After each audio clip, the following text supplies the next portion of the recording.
We've all used a link shortener. You enter a long link, and out comes the short link. But in order to do this, the website you're using has to store the full link in a database. Who knows what they're doing with that information, or how well it's secured. In many cases, by simply trying random combinations, it can be surprisingly easy to stumble upon someone else's link. Also, upkeeping that database costs them money, which is why many of these services run ads before redirecting you to the destination. And if you only have the shortened link, then once the company goes out of business, that link is effectively gone forever. Some of this also applies to online QR code generators. See, the denser the QR code, the harder it is to scan. Because of this, it makes sense to shorten the link before turning it into a QR code. But most online services require you to sign up or pay to use that feature. And even when you do, they use the wrong format, again making the QR code denser than it needs to be. It would be such an easy fix, but they simply don't care. All of this made me wonder, is there a way to make a link shortener and QR code generator that doesn't use a database, keeps the link fully recoverable in case the service goes down, and generates actually optimal QR codes, all without ads or registration? The short answer is, yeah, kind of. If you just want to try it for yourself, then here it is, knock yourself out. Though, of course, the longer answer is a lot more nuanced than that. Think of it more as an experiment, not a consumer product, though it does at least do a pretty good job at QR codes, often matching or surpassing alternatives for reasons we'll get to pretty soon. This video is primarily about data encoding and compression, and yes, I know those sound like big words, but it's surprisingly satisfying once those concepts start to click. Here, let's start with a simple example. This is the link for the New York Times Wordle, and as you can see, it's quite long. But honestly, most of the information here is redundant.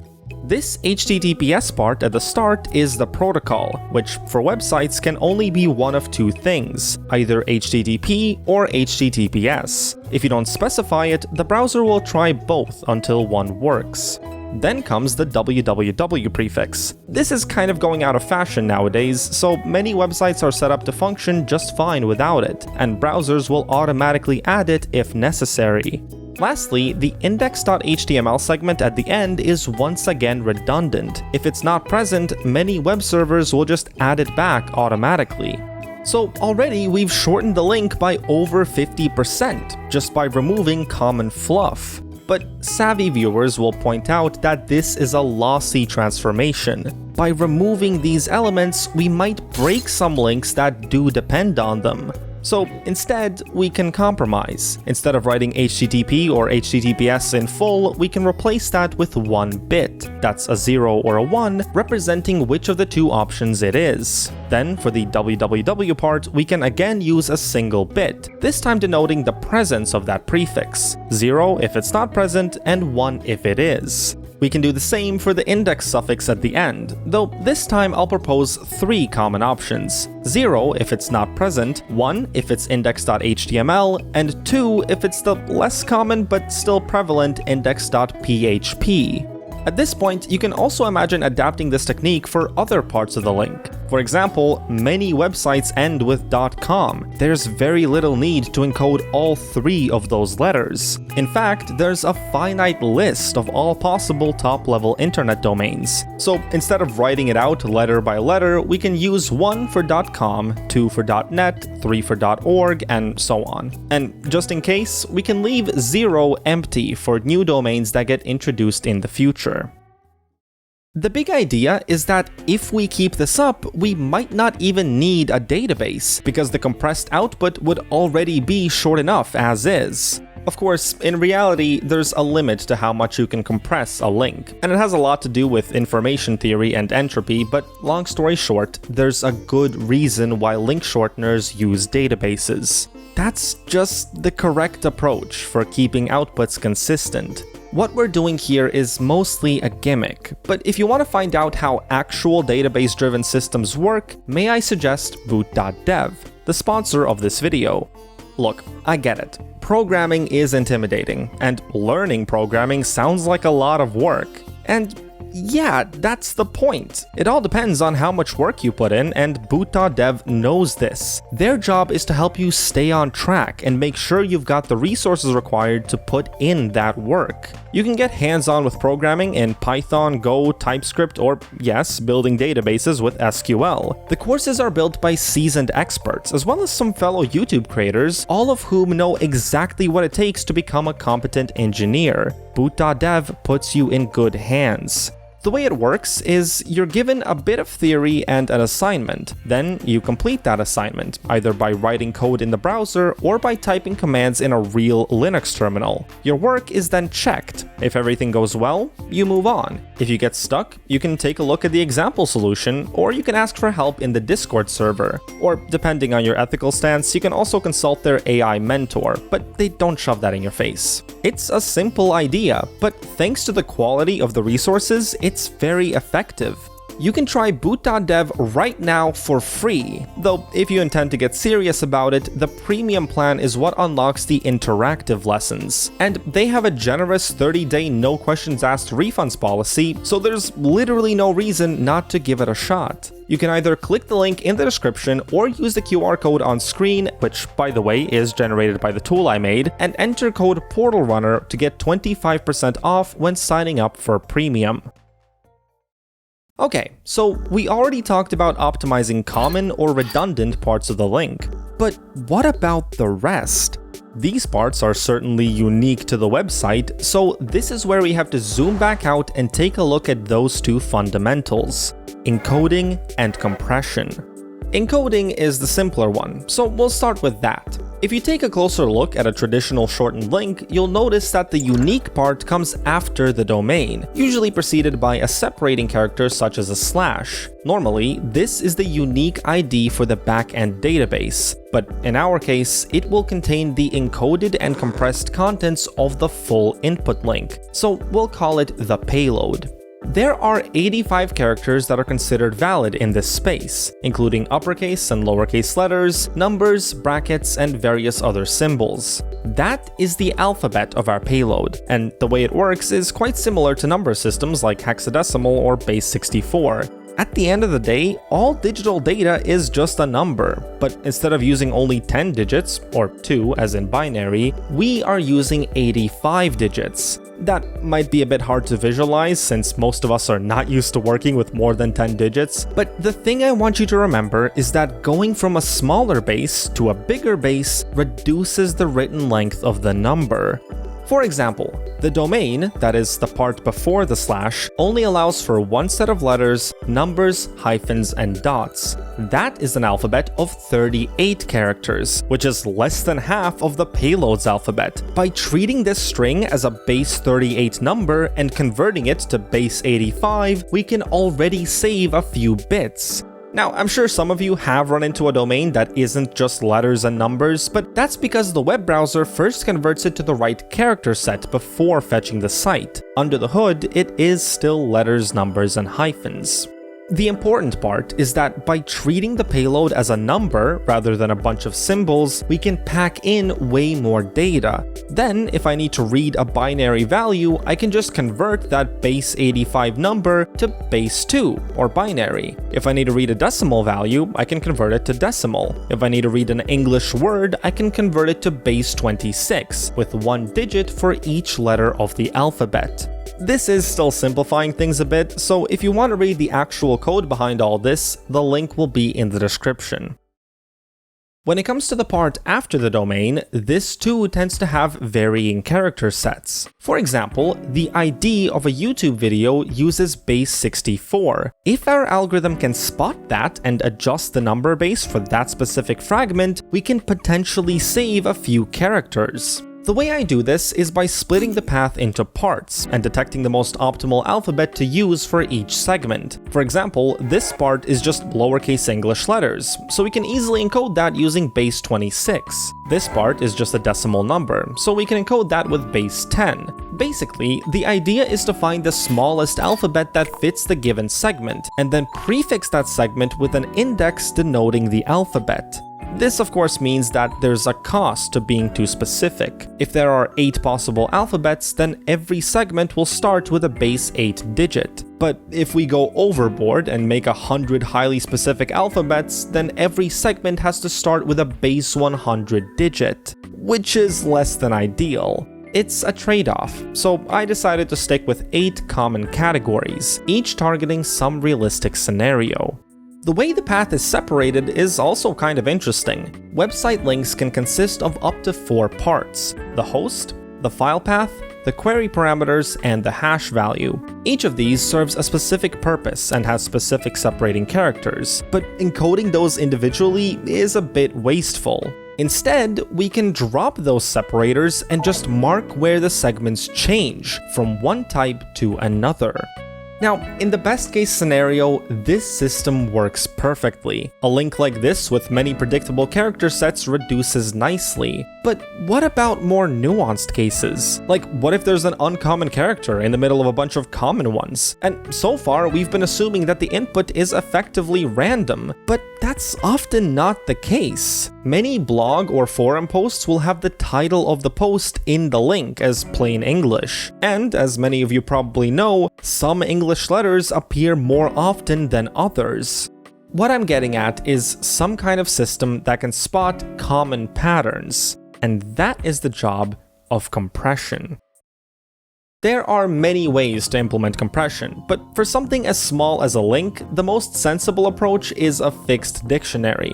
The idea is simple. We use fewer bits for more common characters and more bits for less common characters. For example, let's say we live in a world with only 4 letters, A, B, C, and D. In written words, let's say that A is by far the most common, while the others are respectively less common. If we were to encode a 10-letter word in binary using 2 bits per character, we'd end up with 20 binary digits. But assigning the same amount of bits to all letters doesn't make sense when A is obviously so much more common. If we instead used this dictionary, we could encode the same message using only 17 bits. Reading the message is then just a matter of following the dictionary. The first bit is 0, and the only entry that starts with a 0 is A, so that's the first letter. The next bit is 1, but there's more than one letter that starts with a 1, so we keep going. The next bit is again a 1, which is still ambiguous, and the bit after that is a 0, which finally confirms that we're looking at the letter C. After that we have 1, which again, too vague, followed by 0, which confirms the letter B. I think you get the idea. The only question now is, how do we get that dictionary? Clearly, there's some technique to it, because if the bits were just random, there would be too much ambiguity. The algorithm behind this is called Huffman coding. Here's how it works. We start by pairing up the 2 least likely outcomes, which in our case are C and D. They get linked together and their probabilities get summed. Then we do the same with the next 2. In this case, that's the letter B and the group with C and D. Then we continue with the next 2, which now just means connecting A to the group with the rest. And once there are no more letters left, we're done. We've built a Huffman tree, and in order to get a dictionary from it, we assign 0 to all left-facing branches and 1 to all right-facing branches. Then, to get the Huffman code for a specific letter, we walk down the tree, picking up digits as we go. Still, careful viewers may have noticed that something's not quite right. The probability for the letter A was 55%, yet here, A takes up the left half of the tree, and half is 50%. Likewise, the probability for B was 20%, yet B takes up a quarter of the tree, and a quarter is 25%. The other letters also have mismatched values, so what's going on? If we turn those percentages into fractions, it becomes a bit more clear. Those are powers of 2, which makes sense because a Huffman tree is a binary tree. It's only ever fully accurate if the input distribution is split into powers of 2. And as you might have guessed, the English alphabet isn't. Technically, there is a solution, which is to use arithmetic coding, but it's a lot harder to wrap your head around and even harder to implement, and that's not without a lack of trying. In the end, I figured the results just aren't worth it. By my own napkin math and some papers I found comparing the two algorithms, the difference in compression ratio would have been at most 15% in the absolute best case scenario, and that's not even counting the rest of the link. Realistically, I don't think it would have made any difference. The efficiency of Huffman coding smooths out with a larger character set, and we've got 85 characters, which should be plenty. So, that's how it works in theory, but in practice, we still need to actually determine the probability of each character showing up in a link. The easiest way to do this is to get a whole bunch of real-world links and count how many times each character shows up. I found this dataset on GitHub of 100,000 links from a web crawler, which was an okay starting point, but realistically, these are not the kinds of links that people will be shortening. These are major sites like Google and Facebook on the very top of the web. I needed a more representative sample of the kinds of links that people actually share with other people. So I found another dataset, this time with 1 million links from all across Reddit. This did, of course, introduce a bit of bias. Links to Reddit were by far the most common on Reddit, who would have guessed, followed by some image sharing sites, which also makes sense. But what I found way more interesting was that stuff like PC Part Picker and Magic the Gathering was more common than Google. Needless to say, I did adjust the numbers just a bit, but I still think that this result is much better than a surface-level crawl of the web. With this data, I could also make Huffman trees for common second-level and top-level domains. This way, encoding.com takes only 1 bit due to how abundant it is in real-world data. Similarly, encoding Google, or PC Part Picker, also takes very few bits, as instead of encoding those names letter by letter, we can simply refer to a dictionary of the most common websites. Again, both the algorithm and the dictionaries used will be available on GitHub, along with a completely offline tool that lets you generate and decode these links. If Hammer ever does go down, that's the name of the website by the way, then you can still recover the link as long as you have that tool. Now, with all that said, how does it actually perform? Well, for most longish links, it does typically reduce the length, even if just by a few characters. But the end result is also pretty ugly, so I'm not sure you'd actually want to send this anywhere, and sometimes the output may even contain more characters than the input. This is because we can only change the part after the domain, meaning that we're working against a 13-character deficit from the get-go.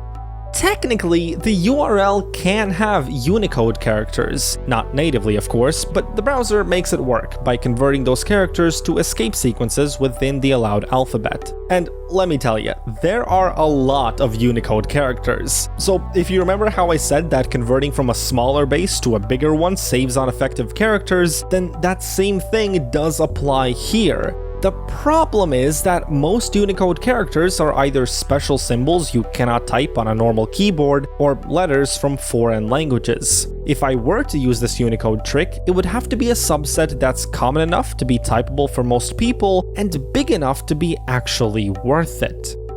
Did you know that there are close to 4,000 emojis in the latest version of Unicode? Now, granted, some of these are a bit too fresh to be supported on every system, but even just the common ones reduce the effective length of the link by a lot. And depending on the output, you could reasonably remember and type some shorter links. Of course, this is still very much a gimmick, and just like the default encoding, it's still not very practical. Most of this is, as I said, just an experiment. But I can't say the same for the QR codes. This is an area where I think Hammer might genuinely be useful. The internet is full of free QR code generators, many of which require you to sign up and/or route your input through a link shortener. But almost all of the sites I've tried just do it wrong. See, QR codes have 4 data modes for numbers, alphanumeric symbols, raw bytes, and Japanese kanji. Now, since links aren't just numbers, and they usually aren't Japanese either, that leaves us with the other 2. Most online tools use the byte mode, which is convenient in that it lets you represent any binary data.